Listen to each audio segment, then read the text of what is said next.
como a Julian falou, a gente demorou um pouquinho para botar dessa vez, tá? Os slides, porque era bastante coisa. É um assunto bastante longo, bastante complexo.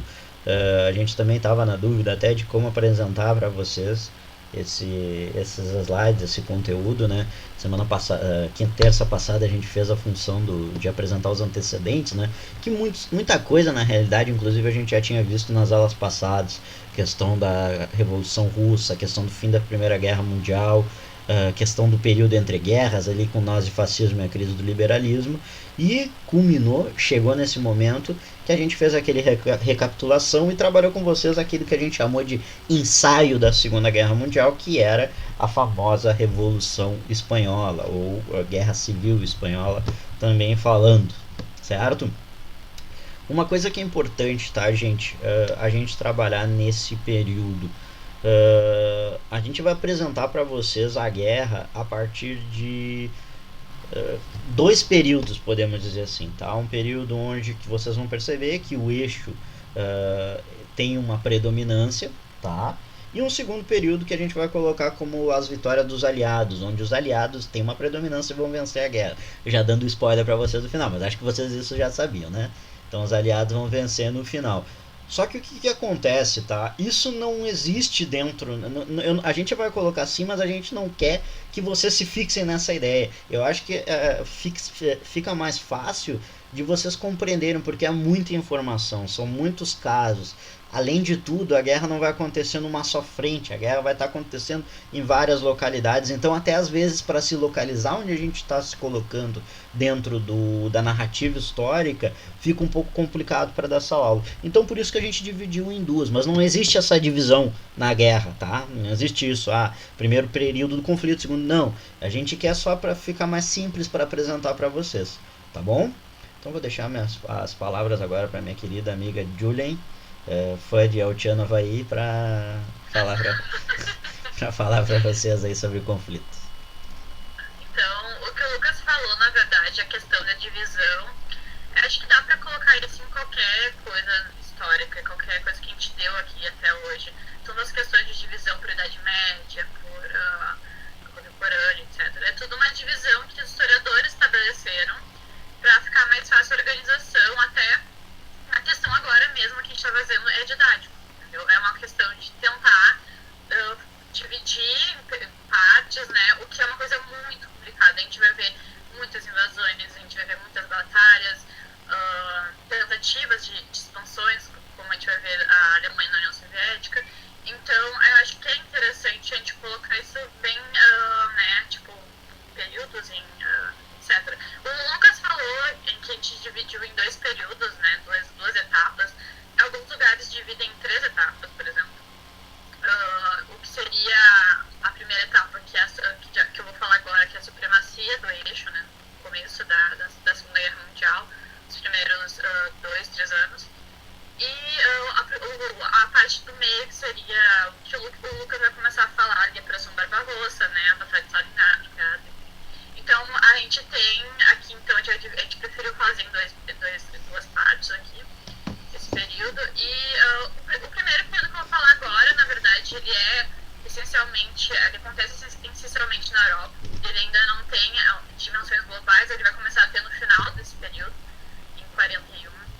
Então, a gente percebe que esse primeiro momento, que é o primeiro momento da supremacia do eixo, é um momento europeu, basicamente. A gente vai ver na segunda etapa acontecendo já, né, a Guerra do Pacífico, etc. Então, nesse primeiro momento, a gente tem a guerra acontecendo essencialmente na Europa, certo?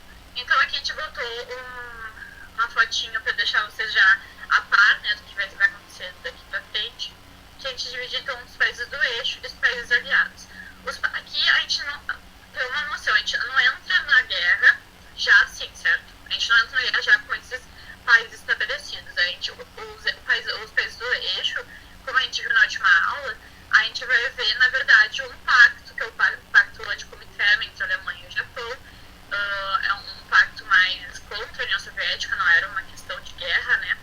Mas a gente vai ver já o início, que seria a relação do Pacto Tripartite, que vai acontecer em 41. E, então, isso vai acontecer aconteceu no decorrer da guerra. Mas só para vocês já verem, né, terem uma noção, ó, que são os países dos eixos e os países aliados. Então a gente tem a Alemanha, a Itália e o Japão, que veria ser o pacto tripartite, e os países aliados, que vão ser a Inglaterra, a França, os Estados Unidos e a União Soviética. Outra coisa, deixa eu só comentar uma coisinha rapidinho, Julie. Vocês têm que ver também só, gente, que a gente colocou os principais aqui, tá? Não quer dizer que não existam outros países que estão inclusos dentro desse processo. Dentro do eixo ali, por exemplo, tem a Hungria, Finlândia, tem vários outros países que vão fazer parte. A gente colocou os principais. Se a gente quisesse ser, na realidade, bem resumidos, a gente podia tirar até a França aqui, porque a França só apanha, né? A França só apanha na Segunda Guerra. Então, na realidade, a gente pode... Inclusive o Brasil é um partido junto com os países aliados, né? A gente não colocou aqui, mas a gente vai ver no finalzinho da aula que eles estavam, né, ajudando os países aliados.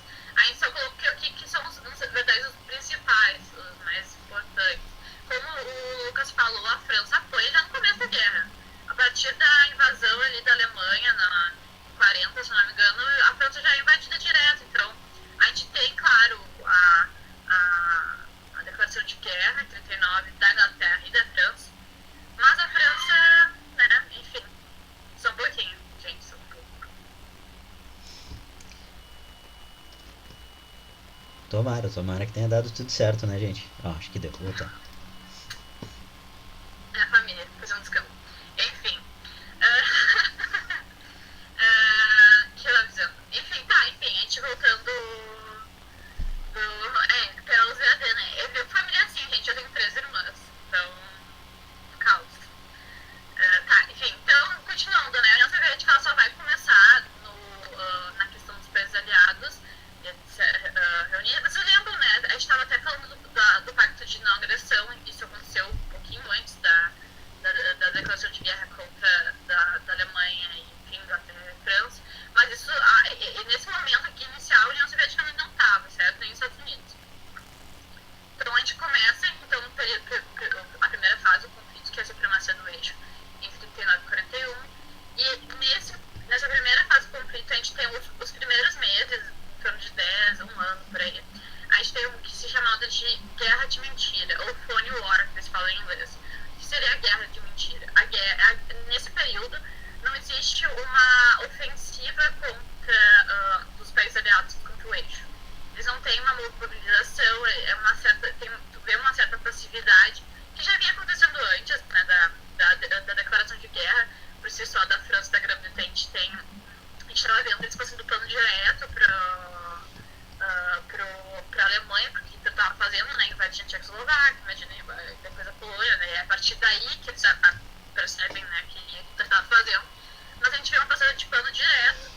Aí, no começo da guerra, começamos a guerra, existe a declaração, né, a partir da invasão da Polônia pelo exército nazista, porém, França e a Grã-Bretanha ainda não reagiam de forma que deveriam reagir, de forma forte. Então, não existe um conflito direto nesse primeiro momento, não existe um conflito, grandes guerras, entendeu? Vai começar a acontecer só lá depois, a partir de 41, 42, mas nesse primeiro momento a gente não tem grandes batalhas.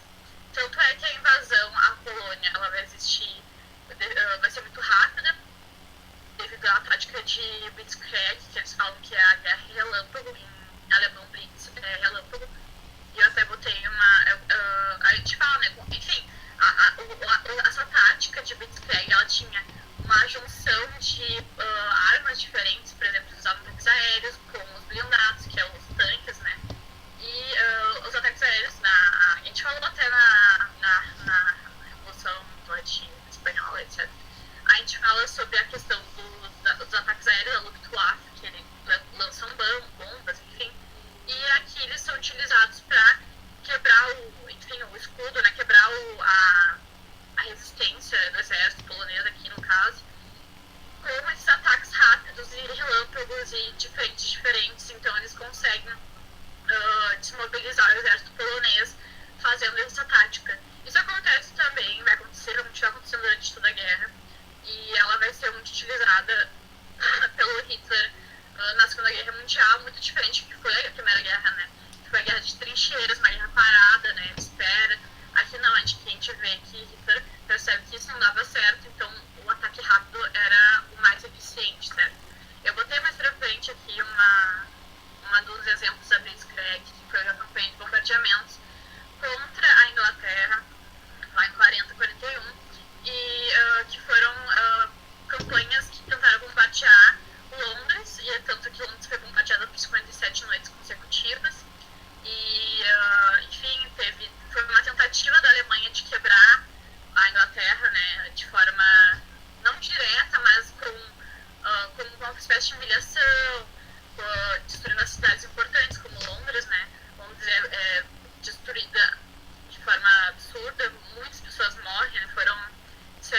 cerca de, só em Londres foi 20 mil pessoas que foram vitimadas.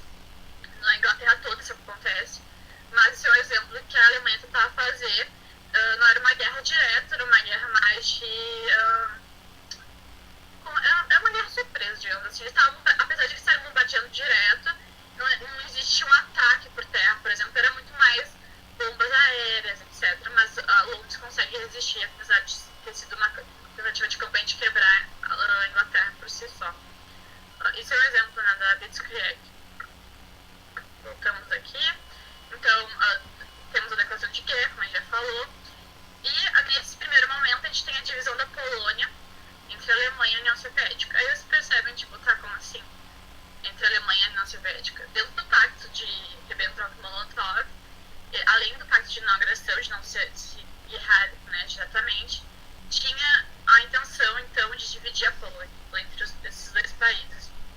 A Alemanha, ela, na verdade, eles chegam realmente a dividir a Polônia, a União Soviética fica com uma parte da Alemanha e fica com a outra nesse primeiro momento, certo? Existe uma aceitação, eles assinam um acordo em Moscou. E o massacre de Katyn é um dos exemplos que acontece do massacre pela União Soviética, do exército da União Soviética, contra os poloneses, né, contra os militares poloneses, civis poloneses. Morrem algumas dezenas de milhares de pessoas nesse processo, porque a Polônia, além de lutar contra a invasão alemã, ela estava também lutando contra a invasão da União Soviética, certo? Então isso aqui estava acontecendo já nesse primeiro momento. Os Estados Unidos, nesse momento, ele não está participando, né, diretamente, ele não está oficialmente participando. Apesar dele estar ajudando os aliados, ele não assumia a guerra por si só, ele não estava ativamente ali, mas ele estava fornecendo armamentos, fornecendo, enfim, o que se podia fornecer, ajuda financeira, etc. Eles estavam concedendo para os países aliados, Inglaterra, China, etc. Nesse momento, então a gente não vê a guerra por si só, ela não tem um aspecto global ainda, só na região da Europa, certo? Passar mais pra frente. Então, aí em 40, a gente começa já aqui. Eu decidi colocar por ano, porque como acontece várias coisas, e eu queria que vocês soubessem mais ou menos, não precisa decorar isso tudo, essencialmente para entender o que está acontecendo aqui. Era muita coisa acontecendo, então eu preferi deixar de forma organizada para vocês entenderem. Os tópicos também estão por ordem cronológica, certo? Então eu deixei para vocês entenderem como funcionou a dinâmica interna ali da Segunda Guerra. Então no ano 40 a gente começa, eles começam, né, a Alemanha nazista, a perceber um projeto, eles mesmos começam a montar um projeto que seria chamado de Solução Final, que é a construção dos campos de concentração e especialmente o campo de concentração de Auschwitz, que seria um dos maiores campos, né, que conseguiram reunir, massacrar milhares de judeus. Um dos campos, existiram vários campos, dezenas de campos pela Europa, mas Auschwitz é um dos campos que tem uma importância maior, eu acho. Tanto é que quando ela foi libertada é um momento muito decisivo no processo, na história da Segunda Guerra Mundial. E a libertação de Auschwitz, que foi em 27 de janeiro de 45, era marcada como o dia da lembrança, né, do acontecimento do Holocausto. Então, Auschwitz, o início dela, a construção dela é em 40. E aí botei aqui pra frente, até botei uma... Posso falar uma coisinha só, Júlio? Claro, Sobre Auschwitz, assim, só, gente. É importante a gente saber que não se sabia dos campos de concentração. Hitler não pegou e agora gurizada pra todo mundo, assim. Eu tô agora construindo um campo de concentração e a gente tá até pensando em fazer uma eliminação em massa das pessoas, de certas etnias. Não, isso não era, ninguém sabia. Talvez alguns possam ter alguma noção, alguma ideia, mas não se tinha um conhecimento do alcance do que foi o Holocausto. Tanto que quando depois se sabe o que foi, né, a solução final, o Holocausto em si, se vai ter essa ideia dos horrores da Segunda Guerra. A gente pode trabalhar assim, se for pegar em tudo, os dois maiores horrores que vai ficar marcado da Segunda Guerra Mundial, que são vários, tá, mas que vão ficar marcados, é o Holocausto, essa questão do massacre populações, dessas minorias, né, ou maiorias, podemos dizer assim, e ali a Julian colocou já ciganos, homossexuais, deficientes físicos, todos aqueles que fossem consideradas raças inferiores, negros também, que fossem considerados raças inferiores do que era o ariano nazista, né, digamos assim, né, do arianismo, dentro dessa ideia do arianismo. E o outro episódio que a gente vai ter é as bombas de Hiroshima e Nagasaki, que também foi um troço que espantou todo mundo. E não é à toa que depois a gente vai ver nas consequências, teve que se criar um órgão, e aí que é efetivo, que desse certo, teoricamente, uma declaração dos direitos humanos, por exemplo.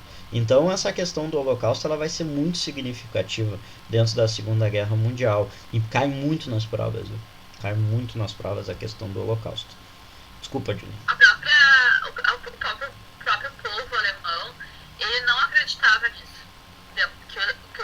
Dentro da própria Alemanha isso não era um assunto, não, eles não sabiam, não era uma coisa que se sabia, sabe? Então, vários negavam, como alguns negam até hoje, tem um negacionismo, isso infelizmente acontece. Mas naquele período da Segunda Guerra existia um negacionismo alemão, eles não sabiam que isso acontecia, um negacionismo, desconhecimento alemão sobre os campos de concentração. Se dizia outras coisas, imaginava outras coisas. Tanto é que muitos alemães sentem vergonha dessa questão, porque eles na época eles desconheciam dos campos de concentração, enfim.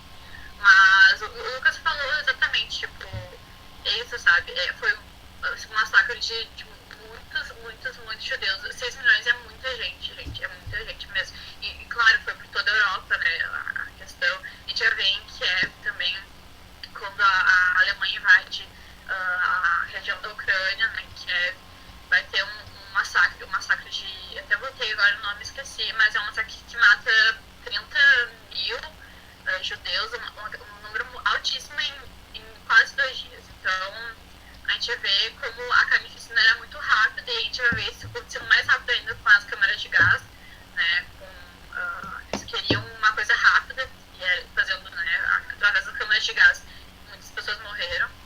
Então, como o Lucas falou, a gente tem, claro, além dos judeus, a gente tem, claro, a perseguição de outros grupos, né, como ciganos, sexuais, como botei ali, etc. Mas não foi de uma forma tão acentuada quanto foi a questão dos judeus, certo? Até então, até o começo dos campos de concentração, a gente tinha eles confinados em guetos. O gueto de Varsóvia é um exemplo disso. Eles ficavam confinados nesses locais específicos, eram construídos muros em volta dos guetos, e eles ficavam nesses locais. E aí, quando se começou o processo de campo de concentração, a gente vê, então, esses campos de concentração dos trabalhos forçados, eles podiam construir armamentos, etc. Dependendo, né, se eles viam que o judeu não era um judeu apto, útil, eles executavam sumariamente, direto. Quando eles podiam perceber que existia uma chance do judeu ser útil para eles mantinham em trabalho forçado, certo? Principalmente gente jovem, homens jovens, numa idade de adolescente, quando se via mais velhos, etc., eles acabavam deixando amigo ou eram executados. Dentro desses campos, então, além das câmaras de gás que a gente vai ter, né, como a morte final dos judeus, a gente tem a falta de comida, doenças, obviamente, né, ocasionadas pela falta de comida, pela falta de higiene, o trabalho forçado, como eu já falei. Enfim, eu estava vendo hoje até uma reportagem sobre um dos brasileiros, um dos judeus brasileiros que conseguiu se salvar. Acho que ele era de Auschwitz também, se não me engano. Mas ele falando que ele trabalhava numa fábrica, que ele chegou a 28 quilos, e ele era um jovem de 16 anos, né? Então, para ver como o corpo aguentava, ele dizia que não sabia como o corpo aguentava esse processo, mas que eles aguentavam, apesar de não comer nada. Ele dizia que imaginava comendo de noite, etc. E, enfim, né? Ele tá vivo, eu acho, hoje. Eu não sei se ele... Tem algumas pessoas que faziam... Aqui em Porto Alegre, eles vinham às vezes nos colégios falar sobre... Que eram alguns sobreviventes da questão do Holocausto. Eles vinham... Aqui eu não sei se eles estão vivos ainda, mas na minha época tinha essas palestras, assim, de pessoas que sobreviveram, estavam morando no Brasil, né? Eu botei várias coisas, gente, no final da aula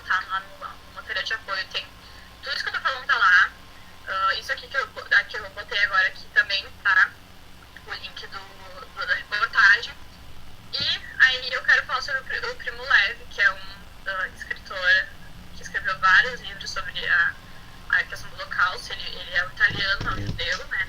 Ele era, no caso, ele faleceu, mas ele era então, um judeu que fez vários livros sobre isso, sobre o que ele passou, sobre questões de reflexão depois, né, do que aconteceu, etc.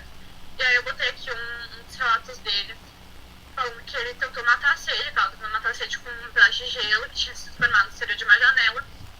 Aí veio um sentinela nazista, viu o que estava acontecendo e arrancou das mãos dele o gelo, né, o pedaço de gelo. E aí ele pergunta por quê, tipo, por que fez isso? E aí ele fala, aqui não tem porquê, aqui não há porquê. E aí o Levi fala que ele fala que apesar de explicação ser monstruosa, ela era simples, tipo, nada fazia sentido, não tinha a razão de ser, como de consideração que tudo era proibido.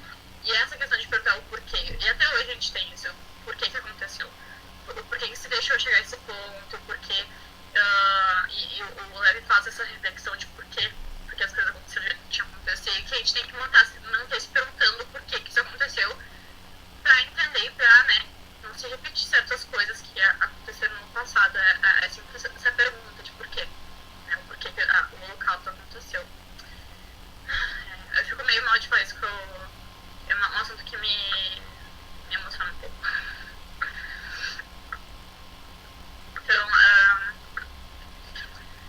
voltamos então, né, além da questão do Holocausto, como a gente falou aqui, a gente fala do ataque das tropas alemãs de Dinamarca e a Noruega.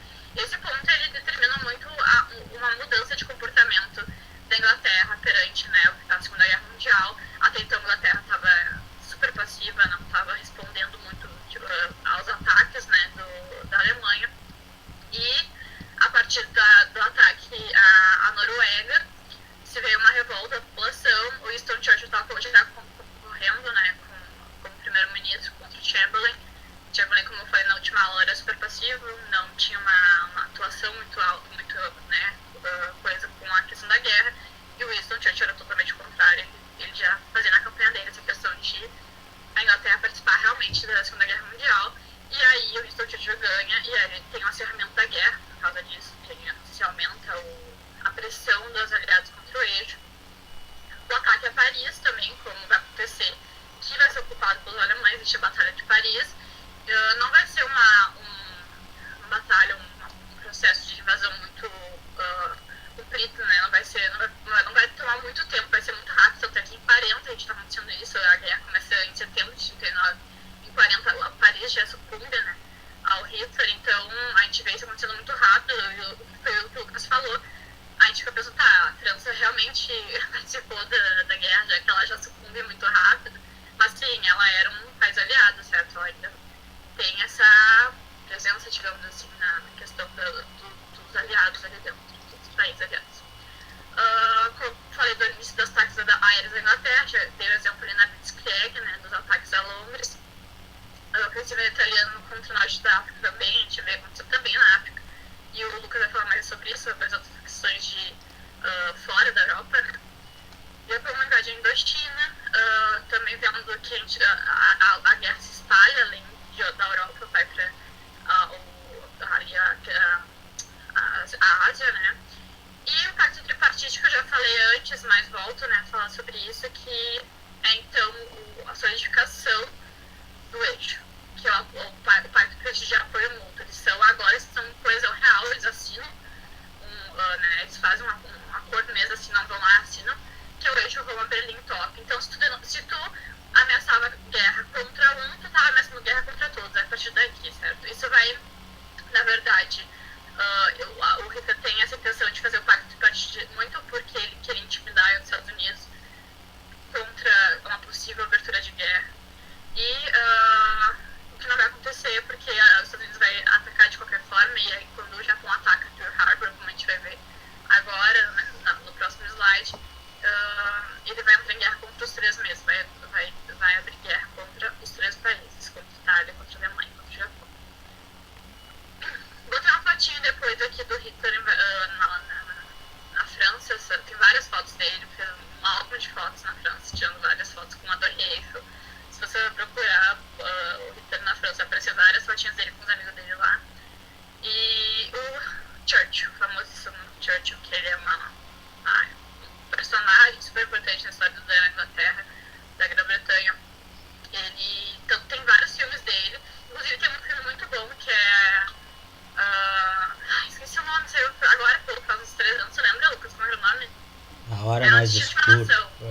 Destino de uma Nação. Destino de uma Nação. Que aí é muito, o filme é muito bom, que é com a falação do Gary Oldman, né, com o Churchill, né? Mas ele é um personagem muito forte, ele tinha uma personalidade muito forte e ele era muito coesivo na questão da guerra, né? Na Segunda Guerra, de atacar Hitler, quando Chamberlain não era. Mas E era um ele grandíssimo. Era um grandíssimo. Desculpa pela palavra, mas também era um grandíssimo filho da puta, tá? A gente salvou a gente como Nossa, Stalin. sim. Como Stalin também Eu ia era. falar assim, eu ia falar agora que ele é um personagem polêmico, né? Ah, polêmico sou eu, ele é completamente idiota, né? Idiota digo que ele. Nossa, Pra te ver, né, o gente? filme. Isso, só completar, Julian, desculpa te interromper. Mas é importante a gente ver essa ideia do Churchill. Tanto o Churchill, o próprio Stalin também, são figuras que são extremistas. Eles não são, podemos dizer, grandes democratas ou grandes flores da paz ou coisas do tipo. Muito pelo contrário, eram pessoas extremamente preconceituosas em vários momentos, perseguiam seu. Stalin perseguia seus opositores. Então, na realidade, o que a gente vai ver é que todo mundo que não concordava com a alucinação que era o fascismo entrou em guerra contra o eixo, entendeu? Então são várias vertentes econômicas e ideológicas contra o eixo, que é essa loucura que é o fascismo. Então quando a gente fala essa ideia antifascista, cara, tu pode ser liberal e tu pode ser antifascista, tu pode ser comunista, tu pode ser antifascista, anarquista, tu pode ser antifascista, tu pode ser tudo. O fascismo é uma coisa que tem que ser combatida sempre, independente das ideologias que se tem. O Churchill era um grandíssimo liberal. Se fosse hoje, o Churchill seria um neoliberal ferrenho, certo? Mas era um antifascista ferrenho, certo? Então eu acho que é importante a gente às vezes demorar um pouco e conversar um pouco nessas coisas para ter ideia. Eu conversei com isso com vocês, acho que na aula que a gente trabalhou sobre a questão do fascismo, sobre o conceito. Quando eu falo antifascista, quando a gente está falando em antifascismo, não é a gente é antidireita, a gente é... Não, é antifascismo, a gente é anti uma ideologia que é extremista, uma ideologia que busca eliminar outras pessoas. Mas tem que ter liberdade de expressão, meu galo. Liberdade de expressão é tu achar uma coisa boa ou ruim. Não é tu interferir na vida dos outros. Se uma pessoa morre ou não. Se uma pessoa tem direito de viver, amar, sei lá o que seja, ou não. Certo? Então quando se trabalha com antifascismo, gente, quando se trabalha com o fascismo, a gente está trabalhando uma ideologia que mata. Que na sua essência busca o extermínio de outras pessoas, que acredita numa superioridade racial sobre outras, certo? Então quando a gente fala, é por isso que eu digo, tem que ter muito cuidado no que a gente fala, tem que ter muito cuidado e interesse no que a gente está se expressando. Não pode ser banal nas coisas que a gente fala, certo? Acho que era Mas só isso. não é nenhuma discussão, gente. Tipo, não existe uma discussão sobre isso. Ponto. Não existe. Você tem aquela ideia, Opinião. você tem aquela ideia, fascismo não se conversa, fascismo se combate. E é a realidade. Fascismo não tem diálogo. Não se pode dialogar com uma pessoa com pessoas que se tem como base o extermínio de outras. Isso está fora de questão, certo? Em muitos países, aqui no Brasil também fazer apologia nazismo não é crime e tal, mas negar, na Alemanha, por exemplo, negar, em vários países, na verdade, negar o Holocausto ou qualquer coisa do gênero, né, é crime. Então... Na Grécia, agora, 2 semanas atrás, estava se acendendo um partido nazista de fascista, extrema direita na Grécia. Foi proibido o partido de se eleger. Foi tirado. E é isso que tem que se fazer. Isso não é falta de expressão, como é que a gente fala? Liberdade de expressão. Liberdade de expressão é uma questão econômica. Quando aqui nós estamos lidando com vida de pessoas, a busca de extermínio por outras pessoas. Não é liberdade de expressão. Isso aqui é sobrevivência. Certo?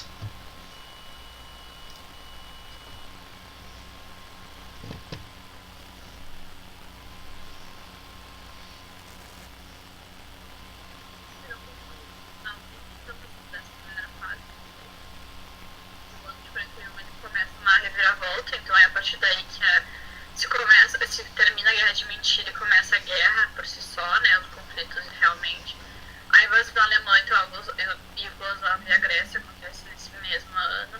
E aí começa então o que seria a Operação Barbarossa, e o que seria então a invasão da Alemanha à União Soviética, né? Conquista, tentativa de conquista da Alemanha à União Soviética. Até então a gente tinha o pacto de não agressão, e eles furam, então a Alemanha resolve que não precisa disso, então aqui, ó, que pacto, gente, nem sei que pacto vocês estão falando. que pacto. Então, a Operação Barbarossa é a quebra do pacto, e na verdade já sabia, antes de começar a operação, né, a invasão realmente, já sabia que ia se invadir, Stalin se fingiu de doido, achava que era mentira. A Inglaterra, inclusive, tentou avisar, falando que ia acontecer, que iam estar planejando essa operação, só que o Stalin achava que era mentira, que era uma tentativa de, né, da Inglaterra ferrar com a União Soviética. E então esses avisos, foram vários avisos, pessoas que estavam infiltradas avisaram, pessoas que eram antinazistas secretamente, né, diplomatas que eram alemães, que na verdade antinazistas avisaram também, e isso foi então a partir de 41 que com o Barbarossa, quando ele entra, né, com a ajuda de outros países, a Finlândia ajudando. Agora eu não lembro qual eram os outros países que ajudam ali a questão da Operação Barbarossa, mas acho que a Finlândia está dentro dessa ajuda. Finlândia, Bielorrússia. Bielorrússia, isso, sabe? Exatamente. Toda aquela Então, toda aquela região, toda aquela região que é fascista hoje em dia, uma parte da Ucrânia, uma parte da Polônia, porque a Polônia historicamente também tinha muito, a gente fala muito da Polônia, né, mas dentro da Polônia tinha uma concentração fascista muito grande. Então, muitas vezes a gente se pergunta, foi só pela Blitzkrieg? Não, muitos países dentro já se tinha células fascistas que facilitaram a entrada desses do exército fascista. Óbvio, não foi por causa deles, mas se tinha uma parte da população que aceitava e era de acordo com os ideais do Hitler, por exemplo. Um local onde o Hitler teve muita dificuldade de entrar foi na Iugoslávia, foi nos Balcãs, que a gente tem uma participação bastante relevante dos partisãs. Os partisanos eram milícias até hoje. Na realidade, o Balcãs é uma bagunça meio até hoje, né? Toda aquela região da Sérvia, Croácia, porque lá se tinha um conflito já anterior à guerra entre os fascistas da Croácia, principalmente, contra o general Tito ali, que era o do Partido Comunista que vai se tornar depois. Mas então foi um local que teve sempre muita dificuldade. Os italianos tentaram invadir, não conseguiram. Teve que o Hitler lá invadir com o exército nazista, que inclusive atrasou o processo da Operação Barbarossa. Uma das coisas que se coloca também como uma dificuldade do Hitler foi os atrasos que os italianos não conseguiram fazer de conquistar essa região dos Balcãs. O Hitler teve que ir lá ajudar, atrasou e chegou lá no inverno. É no inverno na Rússia, não é inverno aqui em Porto Alegre, né, gurizada? Sim, eu ia falar, é isso que eu ia falar também, já deu um spoiler, mas eles fizeram o rolê deles num momento mais atrás, né? Porque eles subestimaram, né, a questão da invasão da União Soviética. Tanto é que no final de 41 você faz uma campanha para conseguir agasalho pros soldados alemães na União Soviética, porque muitos morreram de frio, nem de batalha, muitos morreram porque estavam cagados de frio, gente. Então, eles subestimaram a questão de invadir a União Soviética, né? Mas, né, voltando ao objetivo deles ali, era a expansão do espaço vital, como a gente já falou sobre isso muitas vezes, e a questão da escravização do povo eslavo, que eles viam como um povo inferior, que devia servir a eles. E tem uma coisa que algum deles fala, uns cabeças do Hitler fala, sobre tinha que morrer tantos eslavos para os alemães viverem bem, é uma questão da alimentação e tal, enfim, eles queriam, além de escravizar, eles queriam exterminar o povo eslavo, né? Então ele começou a campanha dele nesse ano, e os objetivos principais de expansão, né, territorial era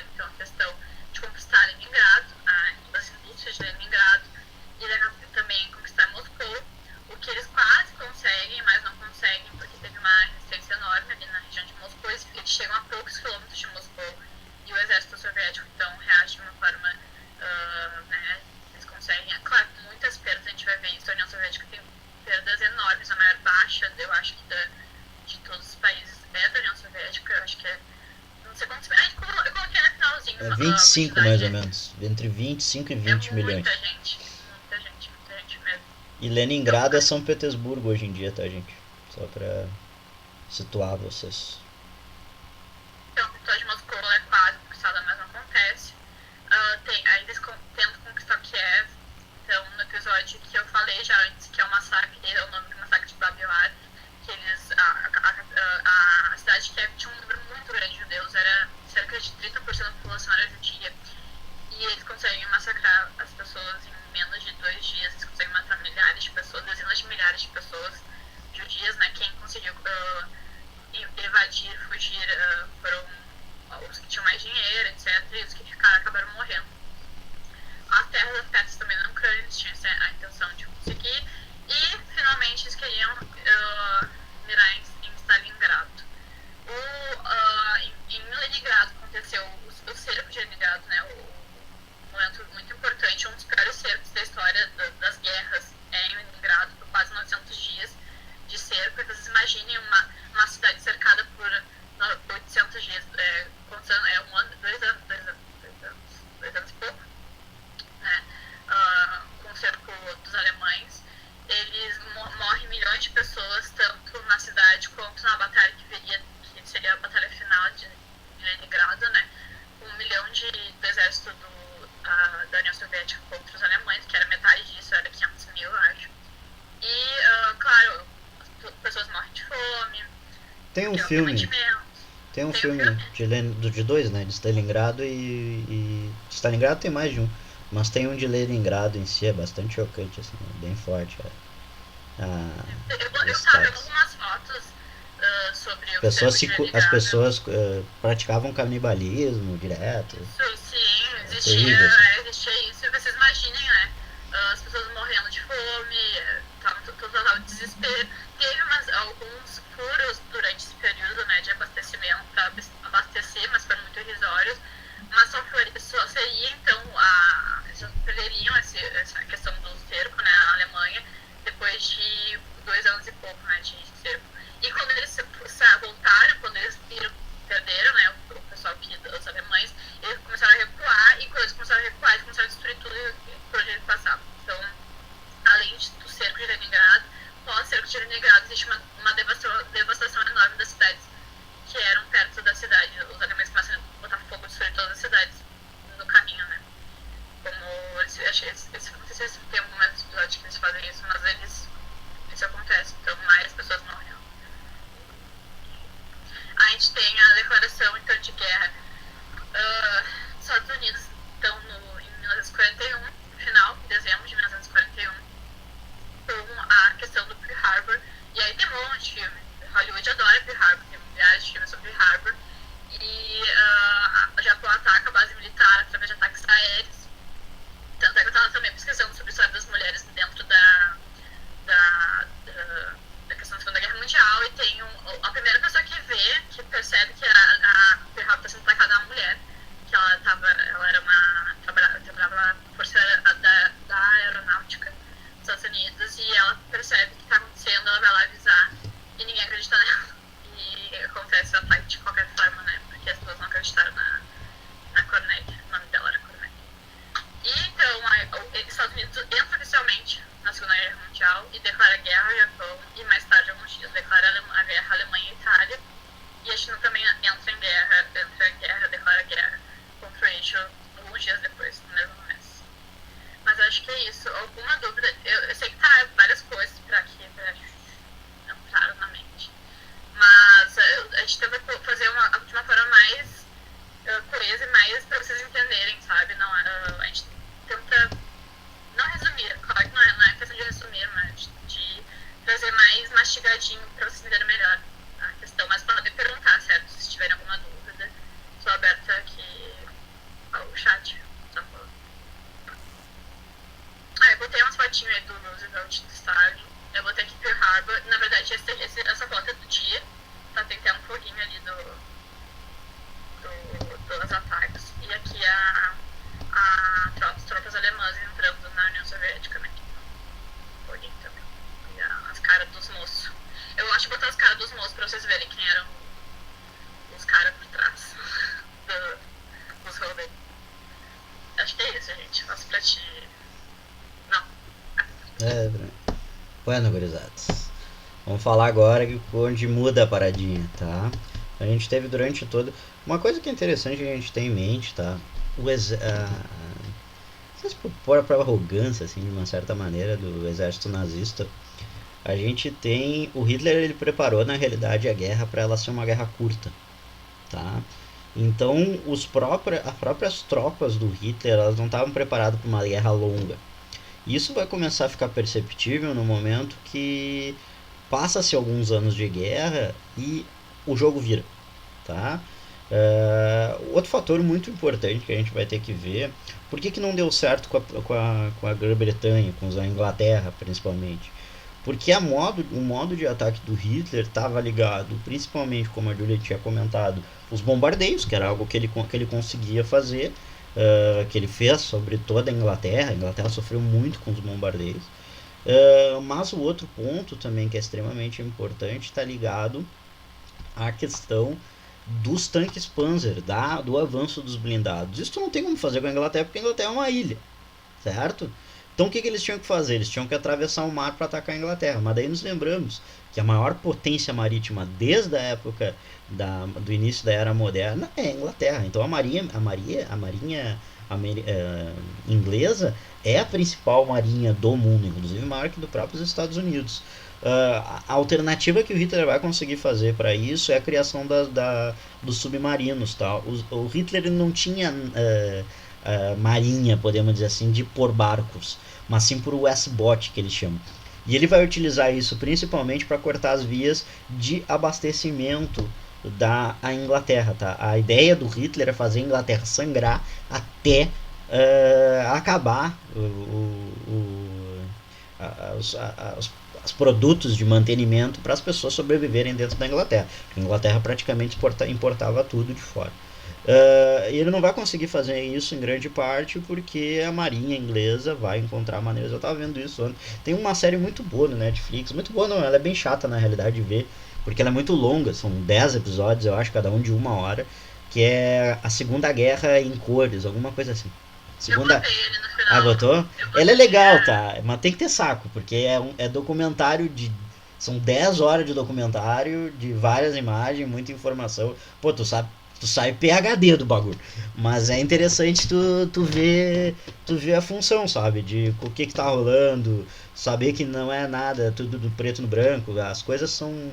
É todo um processo bastante longo. As batalhas vão ser travadas de uma maneira ou de outra em alguns locais, para outros, então não é uma coisa tão simples. A gente tem que resumir aqui nisso. E até por essa questão eu resolvi apresentar, não por questão de ano, mas eu preferi apresentar para vocês, principalmente esse momento da vitória dos aliados, que eu acho que dá para fazer isso mais simples, por exemplo, da parte que a Julian trabalhou ali, eu acho mais complicado já de fazer isso, mas principalmente por frontes, tá? Então eu vou trabalhar com vocês o fronte leste, o fronte oeste e o sul, que é a questão da região da África. E posteriormente vou trabalhar um outro local geográfico que está rolando a guerra também, que é o Extremo Oriente, no que a gente vai chamar de Guerra do Pacífico. Estou fazendo essa recapitulação grande aqui para vocês, essa papagaiada brava, vocês me conhecem, que sabem que eu gosto de falar bastante. Mas eu vou falar pra vocês já de cara a maior batalha que aconteceu em toda a história da humanidade, tá, gente? E é realmente a maior batalha. É o ponto que culmina e vira a guerra. A gente tem muito na nossa cabeça, pô, Resgate do Soldado Ryan, que infelizmente a sua prof. Julie não viu, que ela me condenou hoje de tarde e me disse que não viu esse filme maravilhoso, perfeito, que é o Resgate do Soldado Ryan. A gente tem muito... É muito bom. Mas é muito bom. O Resgate do Soldado Ryan é perfeito. Eu adoro aquele filme. E tem sabia disso, Julia? Até falo. Sabia que tem a cena mais cara da história do cinema, que é a cena da tomada da praia de Omar, que eles filmam, que é a primeira cena do filme, uma cena incrível, uma das cenas mais incríveis da história do cinema. Mais fortes também, as pessoas se matam, é uma loucura. Mas é muito bom, tá, gente? Recomendo muito o filme, tá? Resgate do Soldado Ryan. Eu acho que até a Julian colocou como coisa, né? Beleza. Mas o que eu quero falar é que a gente tem muito essa ideia que os Estados Unidos, o dia D e coisa e tal, e papapi, papapó. Gurizada, vamos botar na nossa cabeça. A batalha muda a partir da Batalha de Stalingrado. Quem freia primeiramente o avanço de Hitler é o soviético. Eu não estou falando aqui de esquerda, direita. É realidade. tá? A gente tem que ser real. E essa batalha custou muito para ambos os lados, tanto para o lado soviético quanto para o lado alemão, e ele vai modificar o panorama da guerra, porque aqui, primeiramente, a moral do exército nazista, que nesse momento se achava praticamente invencível, porque tinha vencido teoricamente todas as batalhas até então, nesse momento, além de eles terem a derrota, eles vão perder muita gente. São 2 divisões inteiras de exército, é muita gente, gente. Para vocês terem uma ideia, a Batalha de Stalingrado, ela mata 1/3, só a Batalha de Stalingrado, ela mata praticamente 1/3 do que morreu na Primeira Guerra Mundial. Só a Batalha de Stalingrado. Então vocês verem o tamanho, a dimensão, a carnificina que foi esse cerco dentro de uma cidade. Era 2 exércitos se batendo diariamente por 1 ano e se matando num inverno desgraçado que é o inverno da Rússia, certo? Então a gente vai ter após a invasão da Operação Barbarossa, que é interessante a gente saber o porquê. Eu adoro essas coisas de operação, nome de operação, né? Eu acho uma criatividade gigantesca. Mas eu gosto mais as do Brasil aqui, a da galera da PF, essa eu acho muito massa. Mas Como é que era o nome da Covid? Era Desvide. Era não, Desvide da Covid. não sei, Lá, mas né? o cara que participa ali, ele merece pra mim o maior salário da Polícia Federal, que é muito massa esse nome de criação de operação. Mas ele se chama Operação Barbarossa porque o Frederico Barbarossa, o primeiro, como é que chama? Primeiro Führer, podemos dizer assim, no primeiro Reich alemão, o primeiro Império Alemão, uma das campanhas que ele fez foi justamente invadir o leste europeu, principalmente essa região dos eslavos ali. Então, por isso, em homenagem a essa operação, foi dado o nome de Operação Barbarossa, certo? Então, a tática que vai ser utilizada pelos russos vai ser aquela mesma tática que eles usaram 150 anos atrás com Napoleão, que é até a tática de terra arrasada. Então eles retraíam o máximo possível para dentro do território e queimavam cidades, queimavam as que eles conseguiam, né? Por exemplo, Leningrado é uma que não conseguiu, que continuou utilizando, mas Moscou, por exemplo, é uma cidade que eles fizeram isso. Então toda essa questão está relacionada a retirar a subsistência dos invasores, né? E a gente tem um fator muito importante aqui, que é a questão do inverno rigoroso que a gente tem na Rússia, né, gurizada? Como eu falei para vocês, não é Gramado, não é a Serra Gaúcha no inverno. Nós estamos falando aqui de menos 20 graus abaixo de zero, certo? Menos 20 graus abaixo de zero. Já é ruim quando tu tá dentro de casa e fazendo alguma coisa, imagina lutando no meio da guerra, certo? Não é pouca coisa. Então a gente vai ter... Por que Stalingrado, tá? Sim, mais pro norte, Sibéria, caramba, é horrível, é terrível.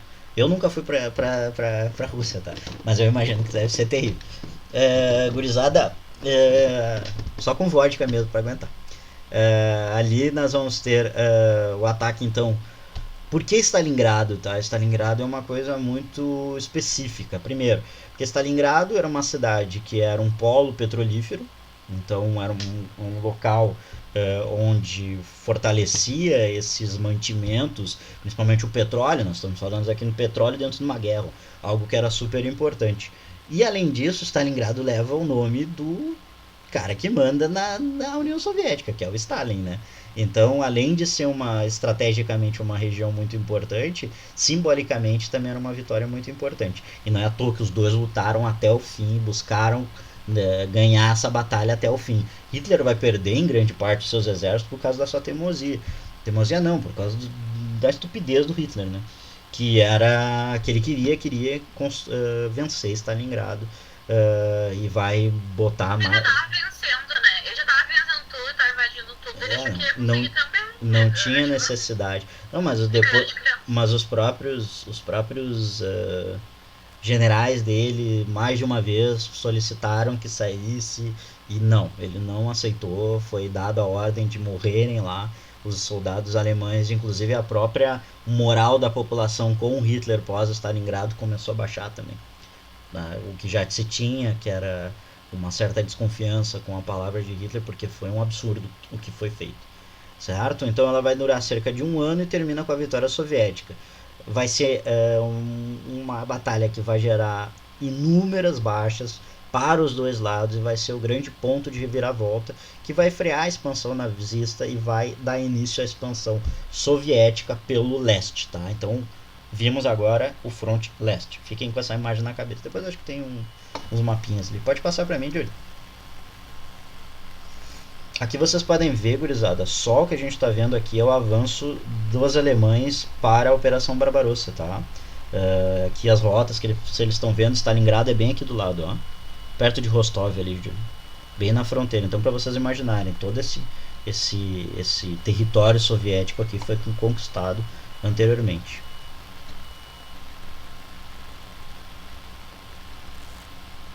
Aqui para vocês verem a desgraça que é fazer guerra, né? Aqui em Stalingrado, tá? Gente, entre 1,7 e 2 milhões de pessoas morreram no conflito. É muita gente. É como Porto Alegre ser dizimada. A região metropolitana, né? Não só Porto Alegre. Ser dizimada. Certo? Vamos ver agora a questão a renúncia do apoio da Alemanha nazista, tá? Em 1943. O que vai acontecer? Primeiro que os italianos nunca foram muito com a lata do Hitler, tá? Vamos ser bem sinceros nisso, porque os italianos não acreditavam muito, principalmente nessa questão do antissemitismo.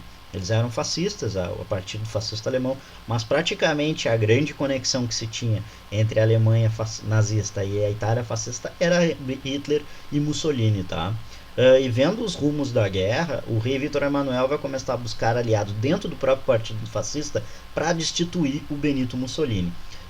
Com isso, o Mussolini vai ser destituído em 1942 ou 43, não me lembro agora certinho. E a Itália vai trocar de lado na guerra. A Itália então vai declarar guerra contra a Alemanha.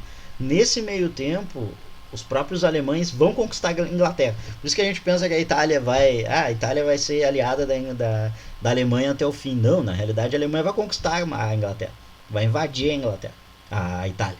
Certo? Ela invade a Itália.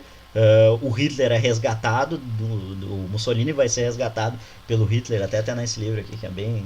É uma viagemzinha assim, mas que é declarado, é um livro de um jornalista que ele pesquisa justamente esse resgate do Mussolini, tá? Que vai acontecer em julho de 1943. Posteriormente, os partisãs e uma república, não me lembro agora o nome da república que se forma dentro da própria Itália, vão capturar o Mussolini novamente, resistência italiana, tá? No norte do país, e eles vão matar o Hitler, o Mussolini e a sua amante. Ali do lado está exposto ali, ó. Eu coloquei bem porque é fascista, né? Então não tem problema. Botei ali exposto eles, tá, gente? Eles ficaram expostos na Praça de Milão, tanto ele também como alguns partidários que estavam junto. Mas é bem interessante a gente ver como a próprio povo italiano não era a favor a esses... era fascista por si só, mas tem algumas modificações, principalmente com as ideologias nazistas, tá? Alguma dúvida até aqui? Falem comigo. Estão acordados? Tranquilo? Então tá. Estão gostando? Tá pesadinho hoje, né? Tá falando muita coisa, tá pesadinho. Mas é assim mesmo, nós estamos falando de Segunda Guerra Mundial.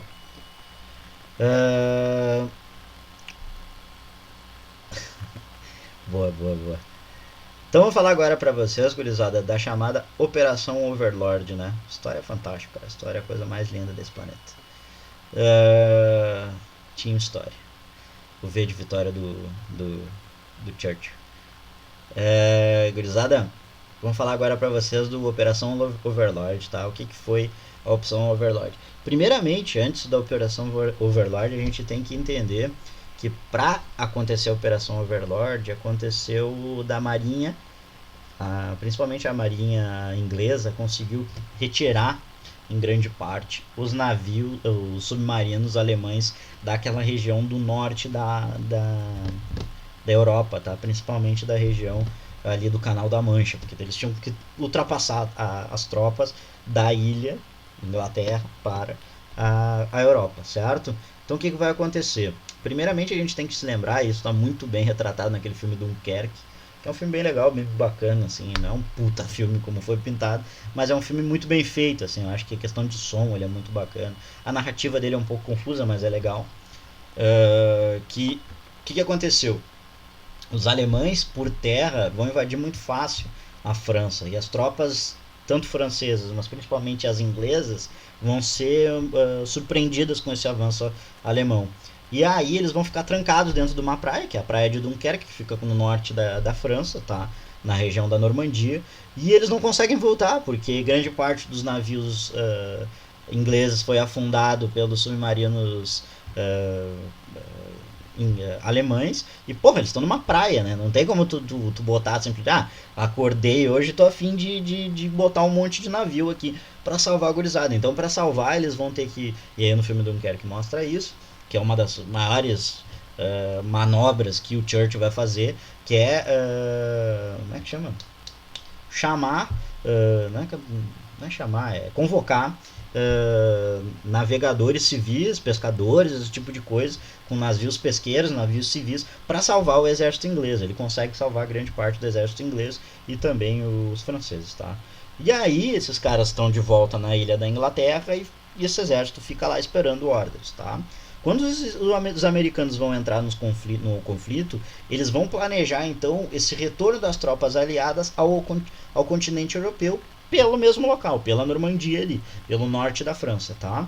E no dia D, que é chamado assim porque é um dia determinante para a história aliada, para a história ocidental, tá? Como eu te digo, ela ficou pintada como grande marco da Segunda Guerra Mundial para o Ocidente, mas na realidade é Stalingrado, tá? Mas essa aqui é importante também. Que foi o desembarque das tropas aliadas na praia da Normandia, na praia de Omaha. São várias praiazinhas na realidade, não é só uma, tá? Sobre o comando do general Dwight Eisenhower. Vai acontecer então a libertação de Paris pelos aliados em 25 de agosto de 1944 e pelo fronte oeste, tá? A gente já tinha no leste lá avançando, mas agora pelo oeste a gente vai ter o avanço das tropas aliadas, certo? Então veja, o Hitler está cercado a partir desse momento. Dizem que foi uma das maiores cagadas do Hitler que ele estava ganhando, foi a Operação Barbarossa, tá? Porque na realidade, se tu for parar pra pensar, é real, né? Mas vai muito pela própria ideologia do Hitler, né? Que ele vendeu, essa questão do anticomunismo e coisa e tal. Porque a Operação Barbarossa botou o Hitler lutando em duas frentes. Antes ele só tinha a frente dos europeus ali da Europa Ocidental. Agora ele tinha duas frentes. Porra, não é lutar contra o Brasil ali com os caras com 40 minutos de guerra de munição. Eles estão lutando contra uma das maiores potências, tanto populacional quanto econômicas do mundo, que era a União Soviética. Então, na realidade, a Operação Barbarossa é uma grande cagada, assim. Não se sabe muito bem se foi pela questão ou pelas próprias questão de subsídios que a União Soviética proporcionava. Tu imagina a quantidade de riquezas minerais, carvão mineral, próprio petróleo, toda aquela região que aconteceu para isso rolar, né? E a outra cagada também do Hitler foi quando deu o bagulho, por exemplo, lá do Pearl Harbor, o Hitler declarar guerra aos Estados Unidos. Não tinha a mínima necessidade dele declarar guerra para os Estados Unidos. Então ele fez treta, acabou treteando, acho que tava com a moral lá em cima. Sabe aquele louco que, ganhei duas paradinhas, vou tretear com todo mundo. Ele foi lá e treteou simplesmente com os dois países que vão dominar o mundo. Deixa assim. Treteou com dois caras, as duas maiores potências do mundo naquela época, certo? Então a gente pode passar então, Julius, pra mim, por favor. Aqui do tamanho. Gente, com certeza, assim, ó, não é daí. Tem que exaltar, né? Mas foi uma senhora de uma operação. Tu imagina, tu transladar 3 milhões de soldados, mais tanque, mais uma cacetada de coisa. Não é pouca coisa, né? Pelo Canal da Mancha. Então foi uma grande, gigantesca operação que levou esse desembarque então da Operação Overlord. Então, gente, aqui a gente vai ter as campanhas no norte da África, vou falar rapidinho para vocês, tá? Porque é um momento importante do conflito, às vezes é um pouco deixado de lado, mas acho que é interessante a gente falar, porque foi um dos locais que a Alemanha nazista, primeiro com os italianos, mas depois com os African Corps, também conhecido como as tropas alemãs, comandada pelo talvez o general mais genial que se tinha da Alemanha na época, que era o Erwin Rommel, que era a Raposa do Deserto, também conhecida. vão se manter nessa região desértica, principalmente naquela região ali, Marrocos, Líbia, Tunísia, até o próprio Egito não vão conseguir entrar, mas até a Líbia ali mais ou menos eles conseguem ficar desde 1941, tá? Os exércitos britânicos principalmente buscam fazer uma contraofensiva, então, contra essas tropas em 1943. O nome dessa operação é Operação Compasso. Essa eu vou ser sincero com vocês, não sei o que é que tem a ver, mas pode ter a ver com a questão de compass, por causa da bússola, que era muito difícil de se achar dentro do deserto. Então pode ser uma coisa. Chutei, larguei na vida. Ô Maria, tu que gosta de procurar essas coisas, tu é curiosa do rolê do coisa, se quiser procurar depois o porquê da Operação Compass, certo? E com a derrota então dos nazistas no norte da África, facilita o ingresso das tropas aliadas pelo sul da Europa, principalmente pelas como é que chama? As ilhas do Mediterrâneo, Sicília, Malta, que vão ser ilhas que vão possibilitar posteriormente para o fornecimento da entrada dos aliados pelo sul da Europa. É por aqui que o Brasil entra depois junto. Aqui que nós vamos com as gurizadas, nós vamos pegar a FEB, a Força Expedicionária Brasileira, os pracinhas, vão entrar pelo sul da Itália, depois vão lutar. É bastante digna na Segunda Guerra Mundial. Na primeira é uma palhaçada, mas na segunda é muito foda. Tá? Golfinho. É? Os golfinhos. Os golfinhos. Os golfinhos na primeira. Os golfinhos na primeira. Eu acho que eu contei pra eles o que deu na primeira guerra, não me lembro direitinho. Bom, gente, então a gente vai ver que o final desse período vai ser essa ideia da corrida para conquistar Berlim. Então começa uma verdadeira competição entre os frontes, principalmente o fronte oeste e o fronte leste, para ver quem é que chega primeiro em Berlim, né? Porque isso é um símbolo. Porque não é que a Alemanha já estava vencida, mas enfraquece muito a Alemanha, principalmente que ela está lutando em vários frontes, né? Não é que nem a União Soviética, por exemplo, que só tem que se preocupar com o fronte leste praticamente, muito pouco lá com o Japão no fronte oeste e muito pouco no fronte leste lá com o Japão, certo? Então isso vai ser muito difícil para a Alemanha conseguir manter seus exércitos. A própria população começa a ficar um pouco descontente com Hitler. Em muitos locais tu vai ver a ideia da libertação, tá? Por exemplo, eles chegavam em algumas cidades alemãs e as tropas aliadas vão ser consideradas como libertadores, porque quem não lutava era enforcado. Quem não lutava pelos alemães era enforcado pelas tropas alemãs, certo? Então é bastante bizarro assim toda a questão. Um filme muito interessante que eu até falei para ele, que eu via faz pouco tempo atrás, um filme muito legal.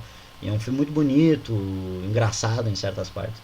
É o Jojo Rabbit, também é um filme novo, muito interessante, vale bastante a pena ver. E é dessa parte final da guerra, tá? Então, para vocês verem, eu botei uma par de data aqui, não é questão de decorar tudo, tá? Não... Primeiro que você sabe que nas nossas aulas não se decora, né? Eu quero que vocês entendam o processo. Mas para você saber o que está acontecendo, tá bom? Então, no fim, os aliados vão invadir por várias frentes. 19 de abril de 43, a gente tem a revolta do gueto de Varsóvia, onde, vendo o decréscimo dos próprios nazistas, os varsovianos, não sei como é que chama quem mora em Varsóvia, mas varsovieses, sei lá como é que chama, os judeus dentro do próprio gueto vão se revoltar. Tem um filme que é muito legal, muito massa, um dos melhores filmes de Segunda Guerra que tem, que é O Pianista, tá? Filme lindo, lindo, incrível, que fala justamente sobre Varsóvia, sobre a questão dos judeus em Varsóvia especificamente. É lindo o filme, vale muito, muito a pena ver, tá? Com Andrew Brown, não sei como é que é o nome do magrão aqui, mas que é feio pra caramba, mas é um baita ator. Tem um nariz desse tamanho, assim, gigantesco. E ele faz o papel principal, que é de um pianista judeu. É muito massa o filme, é lindo, lindo. Como é que é o nome daquele diretor? Não é o nome do diretor. Não vai me lembrar agora, mas é lindo o filme, fantástico.